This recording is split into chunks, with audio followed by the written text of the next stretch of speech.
हिमालय की बेटी पार्वती की कठोर तपस्या से आकाशवाणी हुई। पार्वती, अब तुम्हें तपस्या करने की आवश्यकता नहीं है, तुम्हारा मनोरथ सिद्ध हुआ। तुम्हें भगवान शिव वर के रूप में अवश्य मिलेंगे। इतने में सप्त ऋषियों ने पार्वती की परीक्षा लेनी चाहिए।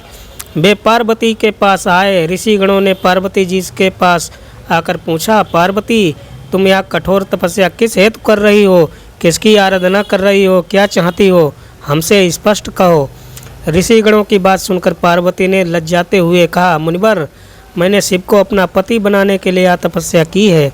देव ऋषि नारद जी के कहने पर मैंने यह तपस्या की है। पार्वती की यह बात सुनकर ऋषिगण हंस पड़े। उन्होंने कहा, पर्वत की बेटी होने पर के कारण तुम्हारा नाम पार्वती है।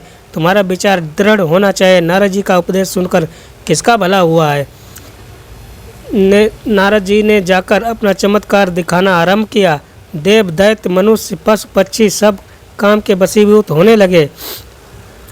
पेड़ पौधे भी इसके प्रभाव से युक्त हुए बिना नहीं रह सके। 2 घड़ी तक सारे ब्रह्मांड में कामदेव का चमत्कार फैल गया।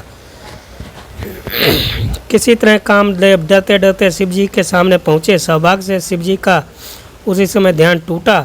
उन्होंने अपनी आंखें खोली। सामने कामदेव खड़ा था। शिव जी की नज़र उस पर पड़ते ही वह भस्म हो गया। कामदेव की पत्नी ने जब सुना कि उसके पति का शिव की दृष्टि से भस्म कर दिया है तो वह रोती चिल्लाती शिव जी के पास पहुंची। शिव जी की प्रार्थना करते हुए दया की भिक्षा मांगने लगी।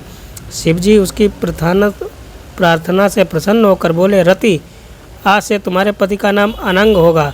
वह बिना शरीर के ही सबको प्रभावित करेगा।